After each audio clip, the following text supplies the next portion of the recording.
Berapa banyak orang-orang yang kemudian hatinya nggak tenang.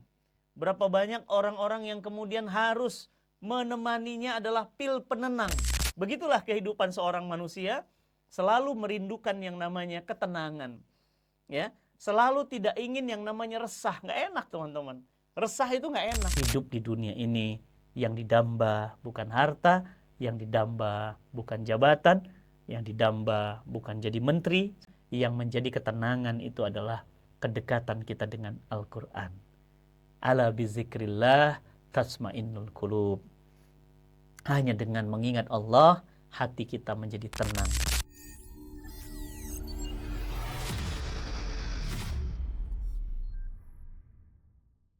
Resah ini sudah menjadi hal yang biasa hari ini, ya. Banyak jiwa-jiwa yang kemudian meresahkan, ya, mengerikan, ya. Ada jiwa yang kemudian ketakutan, khawatir, ya, sampai dia kemudian mengalami yang namanya depresi berat, ya, tekanan hidup yang luar biasa, khawatir, takut nanti kehidupan masa depannya seperti apa, nanti bisnisnya bagaimana, nanti anak-anaknya dia bisa besarkan apa enggak, ya, nanti kalau suaminya di PHK kerjanya apa, nanti kalau selepas kuliah nggak punya kerja gimana, nanti kalau belum nikah, belum ada jodohnya, sementara umurnya sudah nggak muda lagi, ini bagaimana? Resah, gelisah, takut. Ya, berapa banyak orang-orang yang kemudian hatinya nggak tenang. Berapa banyak orang-orang yang kemudian harus menemaninya adalah pil penenang. Jadi pil tenang itu sebagai temannya. Dia minum tuh pil tenang agar dia mendapatkan ketenangan jiwa. Dia lupa bahwa pil penenang itu dampaknya sangat berbahaya, efeknya ketergantungan, ya, tentu dia akan merusak bagian tubuh ginjal misalnya, ya. Jadi dia minum pil penenang. Ada sebagian lagi yang resah jiwanya, gelisah hatinya, dia kemudian pergi healing katanya, ya, naik ke gunung, ya, naik ke gunung, bahkan dia menyeberangi lautan, ya, dia kemudian ke tempat-tempat healing, tempat piknik yang dia kira, ya, kalau dia sudah di sana hatinya tenang, ya, ternyata dia pun tidak menemukan ketenangan itu. Kalaupun dia mendapatkannya tidak lama, hanya sebentar saja, ya. Begitu dia balik lagi ke tempatnya, ke Jakarta misalnya, tadinya dia ke Bali, tadinya dia ke Lombok gitu ya, dia balik lagi ke rumahnya, nggak tenang lagi, ya. Akhirnya dia memutuskan untuk pindah ke Lombok atau Bali. Di sana malah tidak tenang lagi karena ternyata ada masalah baru yang dihadapinya. Begitulah kehidupan seorang manusia, selalu merindukan yang namanya ketenangan, ya. Selalu tidak ingin yang namanya resah, nggak enak teman-teman. Resah itu nggak enak. Banyak yang nggak bisa tidur awalnya. Dan ketidakbisaan tidur itu berdampak dahsyat, nanti fisiknya mulai drop dan yang lainnya, ya. Manusia, Allah Subhanahu wa taala ciptakan itu adalah sifat yang kemudian manusia selalu khasnya manusia atau originalnya manusia, fitrahnya manusia. Manusia itu punya sifat ingin mendapatkan semua yang mereka inginkan. Manusia itu tergesa-gesa. Manusia itu punya sifat rakus, ingin mau semua mau. Ya, makanya ini nggak usah heran ya, di Doraemon tuh dibilang ya mau ini mau itu banyak sekali gitu ya. Semua itu ingin dikabulkan ya dengan kantong ajaib ya. Jadi semua mau ya, semua mau. Mau punya mobil, mau haji, mau umroh, mau ini maunya banyak gitu. Ya. Apakah salah? Enggak. Karena memang manusia itu ya kalau dia punya mau bagus gitu ya. Coba bayangin kalau antum punya istri, istrinya nggak ada kemauan lagi. Mau makan? Enggak. Mau mobil? Enggak. Mau jalan-jalan? Enggak. Mau tidur? Enggak. Kan ngeri ya. Jadi kalau ada orang masih punya mau, itu bagus itu. Berarti dia masih normal manusia. Kenapa? Karena memang Allah ciptakan dalam diri manusia ini ada iradah namanya. Kehendak.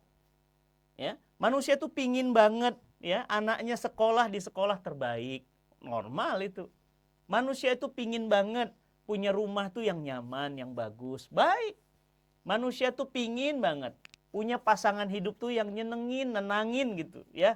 Kalau dilihat tuh ya Allah langsung lupa walaupun saldonya lagi krisis. Begitu ngelihat istri suami tuh rasanya tenang banget ya.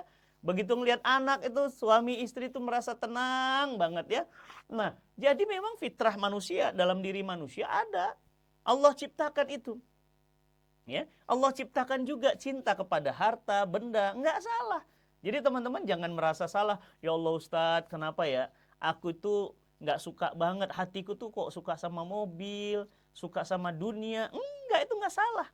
Karena kamu masih manusia berarti. Kalau kamu sudah tidak manusia lagi, nah siapa tahu udah jadi malaikat gitu. Malaikat itu udah nggak punya hasrat. Jadi kalau pingin mobil, motor udah lama nih, udah tua, udah rusak-rusak itu ya, batuk-batuk, bahkan di starter juga udah nggak hidup. Pingin ganti dengan motor listrik, boleh nggak? Boleh, ya.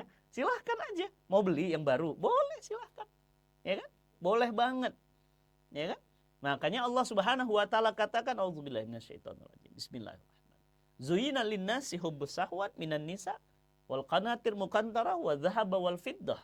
Ya, zuyina linnas, setelah aku ciptakan dalam diri manusia itu cinta, mau, ya, pingin punya wanita, mencintai wanita, emas, perak, ya, kendaraan, anak, itu memang biasa.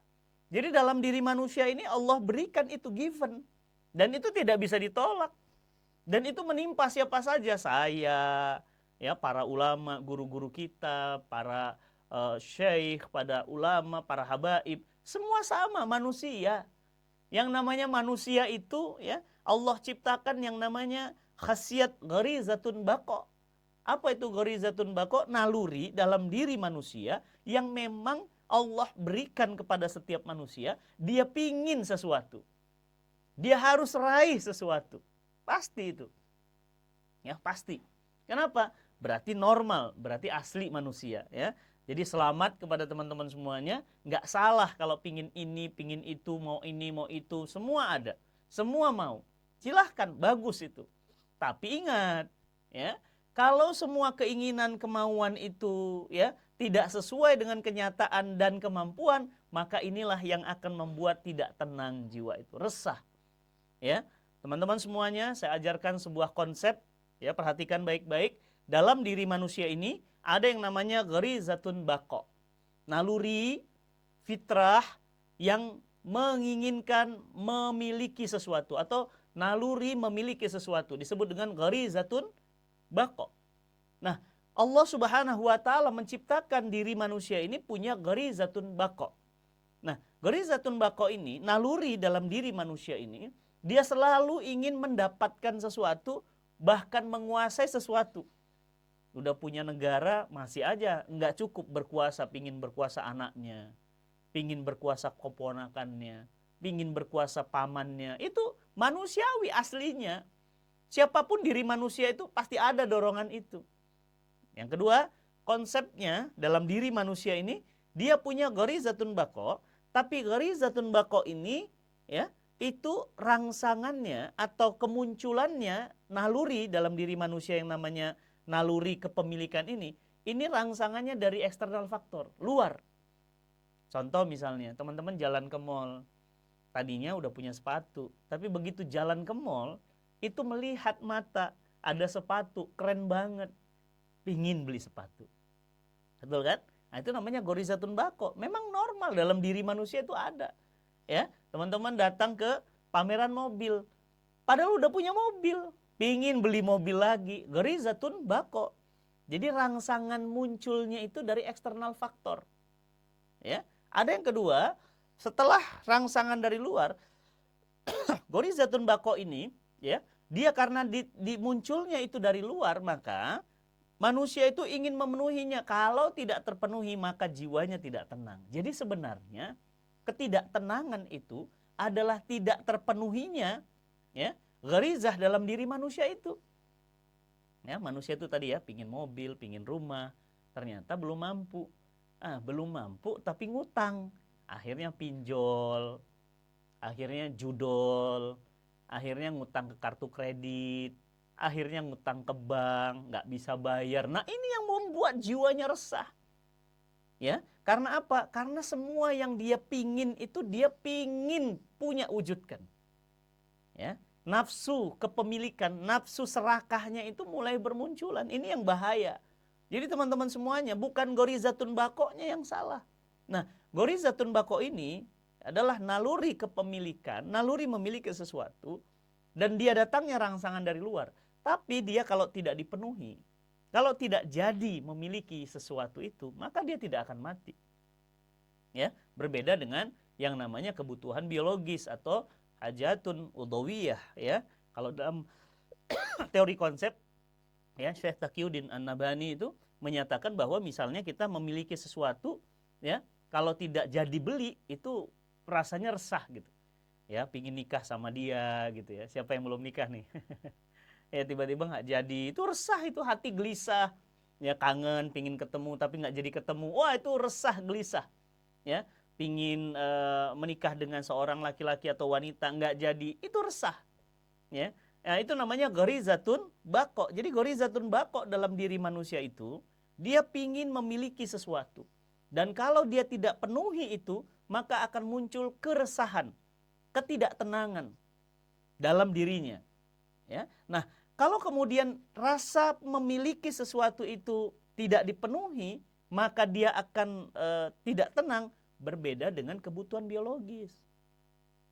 Gak makan sehari, sakit badannya, mulai nggak makan 2 hari, nggak makan 3 hari gimana, nggak makan 4 hari gimana, nggak makan 5 hari gimana, nggak makan seminggu gimana. Nah, beda kalau kebutuhan jasmani atau biologis, kalau tidak dipenuhi, maka orang itu akan mati. Nah, jadi pertanyaan saya adalah, emang harus beli mobil baru? Emang kalau nggak beli mati gitu?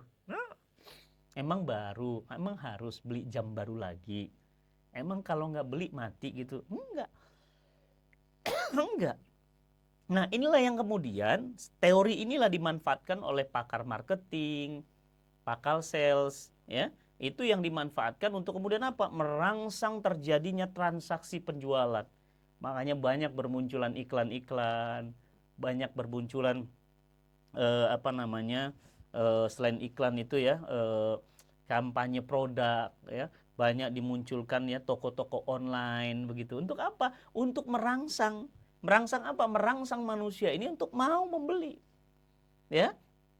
Lihat ya baligo-baligo di jalanan ya.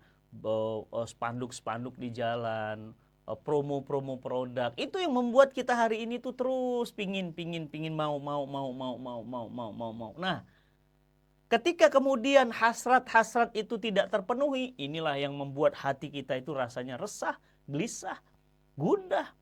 Kenapa? Karena selalu memperturutkan hawa nafsu. Nah, jadi problemnya adalah memperturutkan hawa nafsu ini. Ya, maka Islam itu mengatur manusia agar kemudian tidak mau kemudian memperturutkan setiap yang dia mau harus dapat. Enggak gitu. Ya, makanya Allah Subhanahu wa taala melalui lisan Nabi SAW mengatakan bahwa ya, manusia itu ya, dia bahkan tidak bisa menghentikan semua hasratnya. Jika perlu ya, gunung emas itu pun dimakan oleh dia. Yang bisa menghentikannya hanya segumpal tanah atau yang disebut dengan kematian. Jadi kalau orang udah ingat mati, udah selesai. Gak usahlah beli-beli itu. Buat apa? Nanti juga nggak dibawa ke akhirat, nggak jadi beli tuh. Tapi kalau dia tidak ingat kematian, dia seakan-akan hidup sepanjang zaman, wah sudah, rakusnya nggak karu-karuan itu. Tambang emas nggak dapat, tambang batu bara nggak cukup, tambang nikel juga diambil, tambang nikel nggak cukup, bandara juga diakuisisi, bandara akuisisi nggak cukup, diakuisisi pulau lagi. Ya, dibuatlah ya pulau sendiri, diambil pasir ya, kemudian pasir itu jadi pulau, pulau itu bisa jadi apartemen, apartemen itu jadi view yang indah. Wah, manusia itu. Nah, semakin tinggi ya harapan, ekspektasi dan kerakusan manusia, kemudian semakin nyata jauhnya dari ekspektasi, itu yang membuat mereka resah jiwanya. Itu yang membuat mereka itu gundah. Itu yang membuat mereka itu akhirnya gila. Kenapa? Karena dia mau mengejar sesuatu itu harus dapat, sementara dia nggak mampu. Coba bayangkan, ya, Ini yang sering disebut oleh orang apa, nafsu besar, tenaga kurang, semuanya mau diambil, semua mau diraih, semua mau dirampas. Ya. Jadi teman-teman semua yang disayang Allah, jadi manusia itu Allah ciptakan yang namanya tadi gharizatun baqo. Gharizatun baqo ini naluri yang kemudian kalau dalam diri manusia itu ada, ya fitrahnya itu ada, maka setiap manusia itu sama. Pingin ini, pingin itu, mau semua. Udah punya mobil, pingin mobil tambahan lagi, ya. Udah punya jam, pingin lagi jam. Ya jam dipakai satu, nggak akan ada orang juga pakai jam sampai dua, ya. Untuk apa? Tapi begitulah manusia. Maka kalau kemudian dituruti semua keinginan dalam diri manusia tadi, ya, sementara tidak ada kontrol, tidak ada akal yang mengontrol jiwa, terjadilah split antara akal yang tidak berfungsi dengan nafsu yang kemudian selalu mengejar.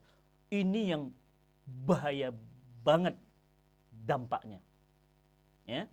Jadi kalau orang kemudian sudah punya keinginan seperti itu, contoh ya, dia pingin pilkada, menang pilkada. Dia pingin jadi gubernur. Dia pingin banget jadi wali kota. Ya. Dia pingin banget kemudian jadi wali kota, gubernur, bupati, pilkada. Bahkan dia investasi. Dia habiskan harta itu 1 miliar, 2 miliar, ratusan miliar. Dia tempuh cara itu. Untuk apa? Untuk dia memenuhi hasratnya tadi. Izin ya. Bismillah. Nah, ketika kemudian dia tidak mendapatkan hasratnya tadi, maka dia lihat masuk rumah sakit jiwa kan? Kenapa? Karena keinginannya tinggi, semuanya mau, tapi kemudian dia lupa bahwa tidak semua yang dia mau itu bisa didapatkannya. Ya. Jadi teman-teman semua yang disayang Allah, bayangkan kalau semua orang mau ambil kekuasaan, semua orang jadi penguasa, siapa rakyatnya? Kalau semua orang pingin jadi orang kaya, terus siapa yang Allah pasangkan dengan orang yang tidak mampu duafa? Siapa yang kemudian pingin semua jadi orang kaya? Dia lupa bahwa fitrah manusia ini ada terang, gelap, ada kaya, miskin, ada kaya, cukup. Ya. Jadi teman-teman semua yang disayang Allah, itulah gharizatun baqo yang Allah ciptakan sebenarnya aslinya agar manusia itu meraih semua kenikmatan yang Allah berikan dengan cara yang halal. Walladzi khalaqalakum ma fil ardi jami'a, kata Allah. Dialah Allah, ya, yang menciptakan bumi dengan semua isinya untukmu. Walladzi khalaqalakum ma fil ardi jami'a. Dialah Allah yang menciptakan bumi, laut, ikan, hutan untukmu. Ya.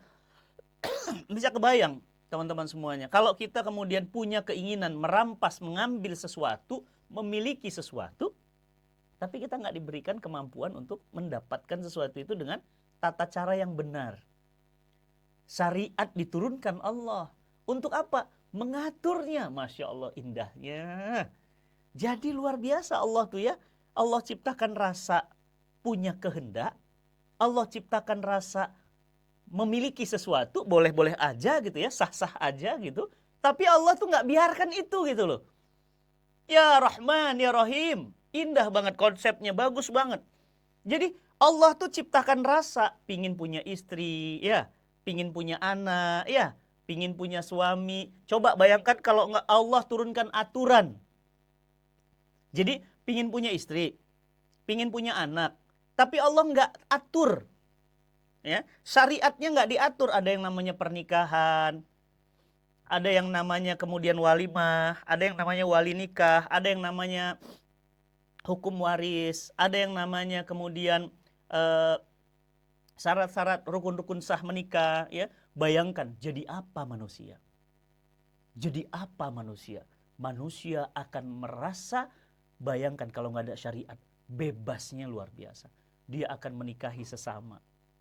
Dia akan mengawini binatang. Dia akan mengawini pohon-pohon. Bahkan di Jepang, di Korea itu sampai-sampai sekarang itu ada komunitas yang kawinnya sama boneka. Kenapa dia kawin sama boneka? Tadi, karena mereka nggak paham syariat. Maka Allah turunkan syariat itu untuk apa? Untuk mengatur diri kita. Tidak semua ingin-ingin kita itu dipenuhi semuanya. Tidak kemudian semua hasrat-hasrat kita itu semua harus kita dapatkan. Maka Allah atur. Kalau makan sekedar makan, semua mau dimakan. Ya, semua yang berkaki 4 halal. Kecuali kaki meja katanya. Itu pun keras, kalau lembek dimakan juga tuh. Semua manusia ini kalau diturutin, gunung emas aja mau dimakan sama dia. Makanya syariat diturunkan. Ya, syariat diturunkan untuk apa? Untuk mengatur manusia. Agar manusia itu kemudian kembali on the track sesuai fitrahnya. Allah turunkan Quran. Ya, Allah turunkan Quran. Allah katakan, "Wa ma atakum rasulu fahuzuhu wa ma nahakum anhu fantahu." Apa-apa yang kami turunkan syariat melalui Nabi SAW, ikutilah. Apa-apa yang kami tidak perintahkan, tinggalkanlah. Ya, bahkan Allah Subhanahu wa taala mengkaitkan keimanan kita. Fala warabbika, demi Tuhanmu. Fala warabbika la yu'minuna hatta yuhakimuka fima sajara bainahum. Summa la yajidu fi anfusihim kharajan mimma qadaita wa yusallimu taslima. Ya. Jadi teman-teman semua yang disayang Allah, ya, kalau kemudian Allah nggak turunkan syariat, saya bisa kebayang manusia ini jadi apa? Ya, pingin bebas, ya, menunjukkan keindahan tubuh mereka. Bayangkan kalau tidak ada syariat, di jalanan itu udah kayak apa itu orang? Bayangkan kalau suami itu tidak diturunkan syariat, akan jadi apa itu suami? Dia akan raih semuanya, dia akan pegang semuanya, dia akan rampas semua di luar sana. Terjadilah kehancuran jiwa-jiwa manusia. Bayangkan teman-teman, kalau setiap diri kita ingin berekspresi, bebas berekspresi tanpa Allah turunkan syariat. Bayangkan apa yang terjadi pada diri manusia. Hancur, rusak. Rusak teman-teman semuanya. Ya, rusak.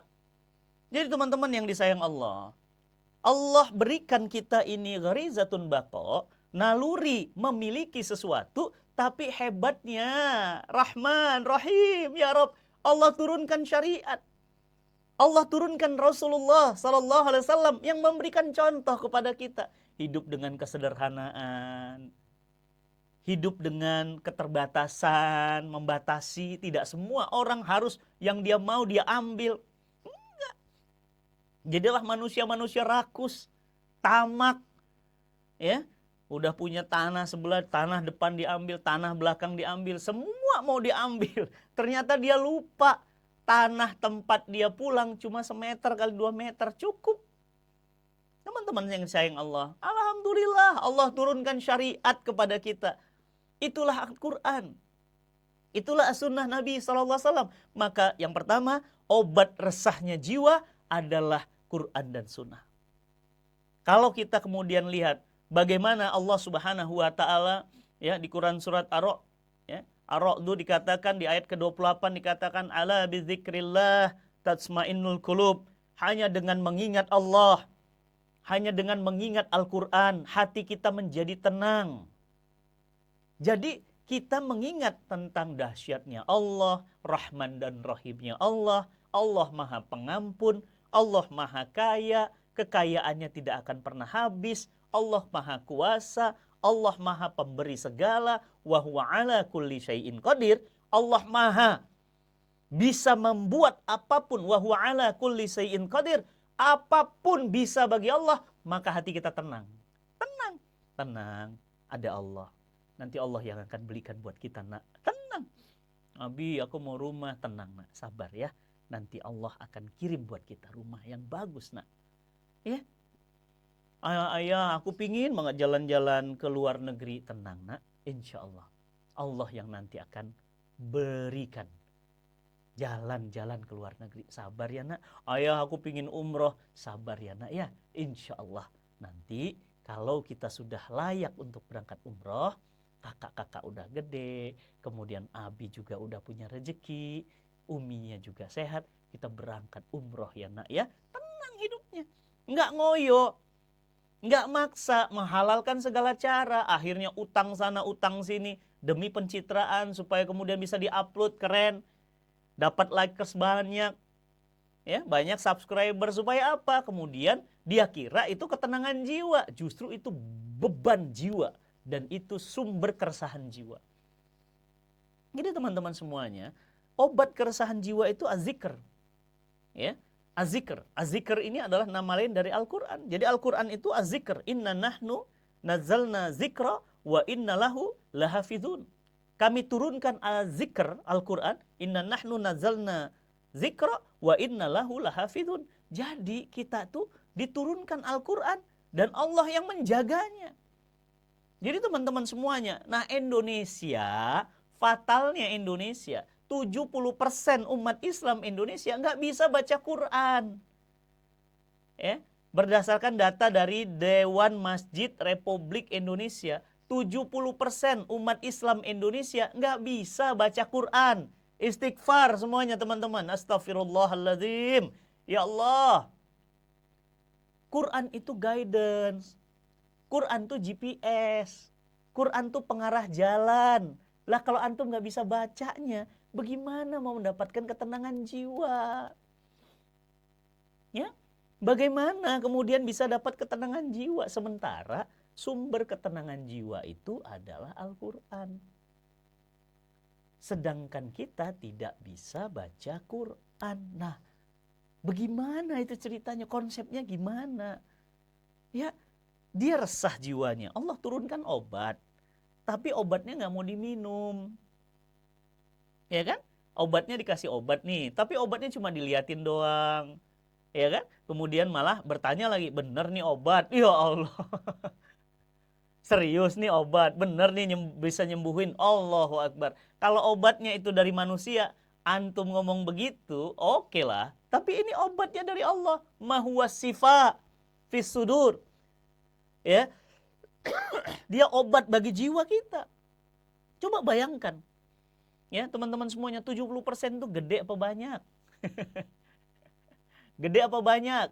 70% penduduk Indonesia tidak bisa baca Quran. Ustadz, data dari mana itu? Dewan Masjid Republik Indonesia.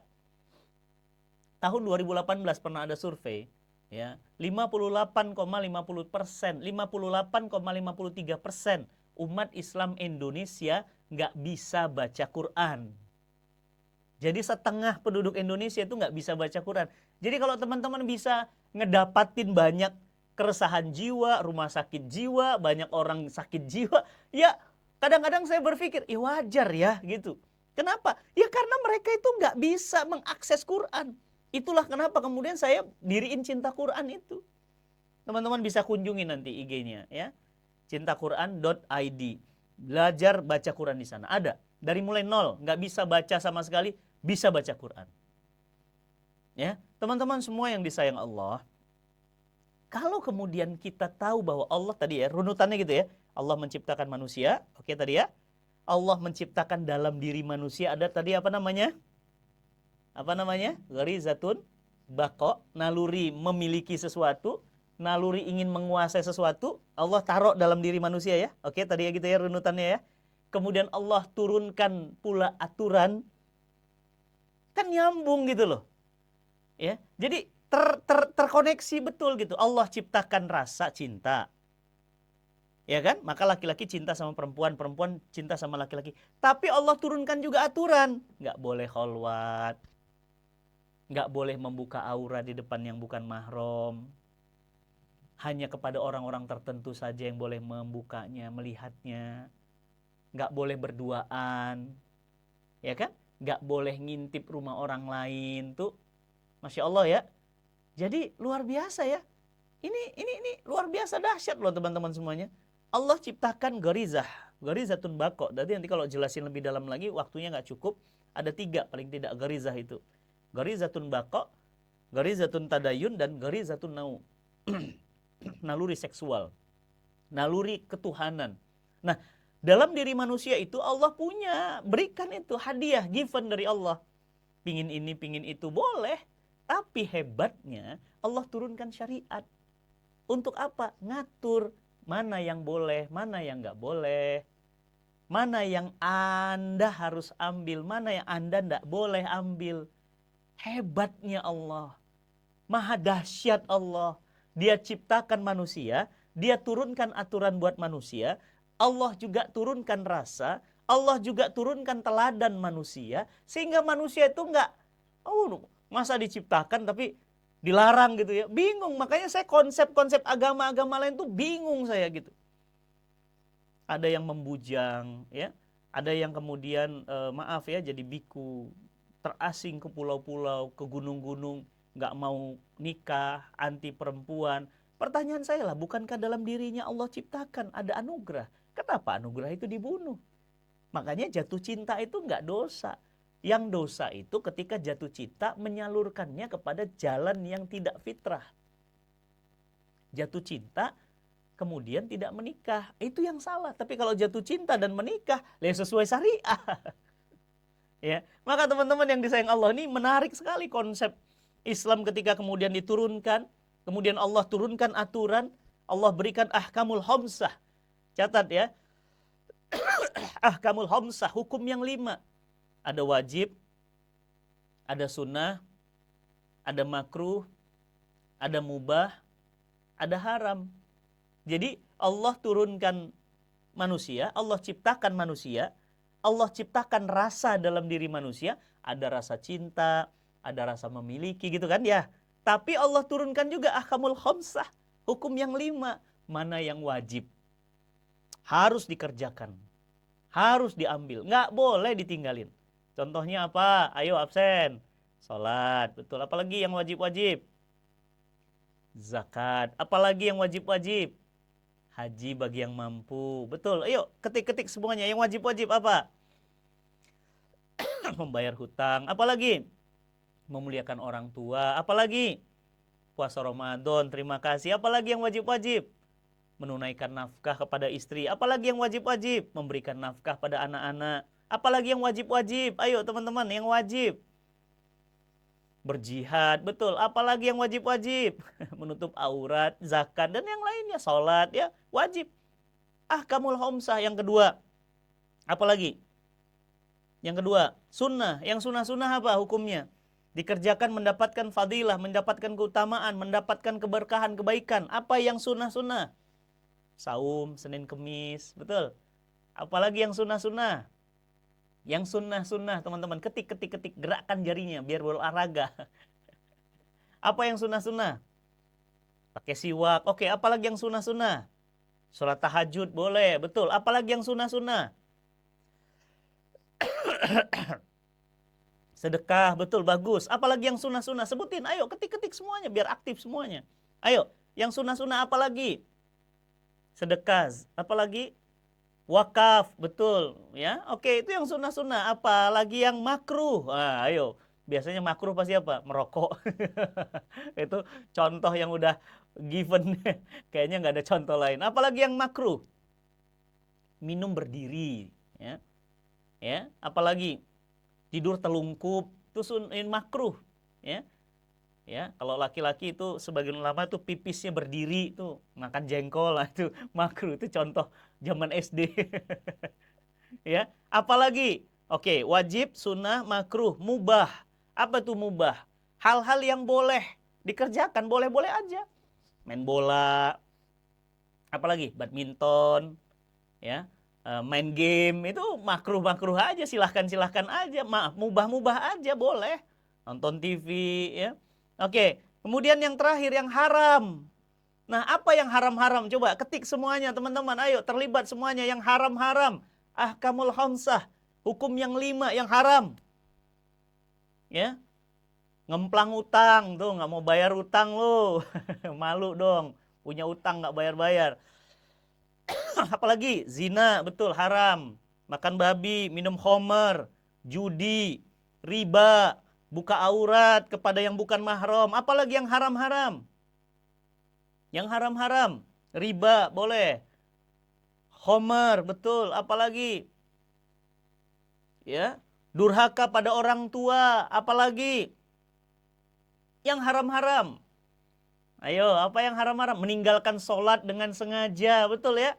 Iya, itu haram, dosa besar itu. Meninggalkan sholat dengan sengaja. Gibah, betul. Mencuri, hafal teman-teman semuanya.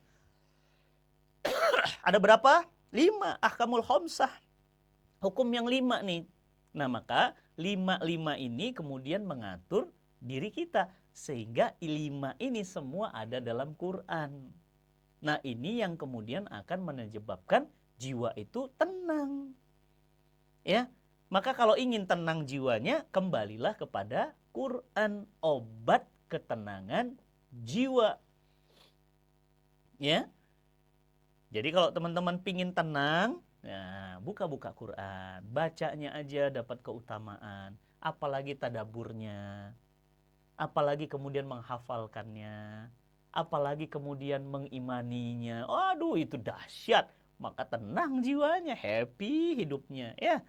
Oke, jelas. Yang kedua, apa obat ketenangan jiwa? Obat ketenangan jiwa itu, kata Nabi SAW, itu perbanyaklah, ya, perbanyaklah melihat saudara-saudaranya yang di bawahnya. Maka hatinya akan banyak bersyukur, tenang jiwanya. Ya, lihat orang-orang yang nggak mampu makan, sementara kita bisa makan. Lihat orang-orang yang kemudian ya punya keterbatasan, matanya tunanetra, tapi kita bisa melihat, hati kita akan merasa tenang. Ya Allah, Rabbi, alhamdulillah ya gitu. Aku udah punya ini. Lihat orang-orang yang kemudian tidak bisa sekolah, ya. Lihat orang-orang yang kemudian nggak mampu untuk bisa mengakses makan yang enak, maka kemudian kita bisa makan yang enak, maka alhamdulillah, tenang jiwa tuh. Jadi Quran dan banyak bersyukur, ya. Dan teman-teman semuanya, apa yang membuat lagi jiwa yang tenang? Ya, zikir kepada Allah, subhanallah walhamdulillah, Allahu akbar, wala ilaha illallah, Allahu akbar, la ilaha illa anta subhanaka inni kuntu minaz zalimin. Zikir pagi petangnya, pagi petang zikir terus, mengingat Allah, banyak bersolawat kepada Nabi. Ini akan membuat teman-teman tuh jiwanya tenang. Jiwanya tenang, dan kalau orang sudah jiwanya tenang, maka dia bisa mengerjakan apapun dengan sebaik-baiknya. Orang udah tenang, ya. Dan tenang itu nggak ada hubungan dengan kekayaan. Berapa banyak orang kaya justru nggak tenang.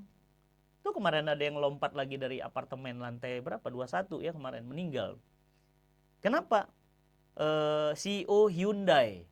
Hyundai itu mobil Korea yang keren banget, yang masuk Indonesia dan jumlahnya banyak, ya. Bahkan dia adalah CEO-nya, pemimpin tertingginya, direktur utamanya, bunuh diri, lompat dari lantai 32 kalau saya nggak salah. Lompat. Kenapa? Jiwanya nggak tenang. Padahal dia sudah mendapatkan kekayaan. Jadi nggak ada hubungannya antara kaya dengan tenang jiwa, itu nggak ada hubungannya.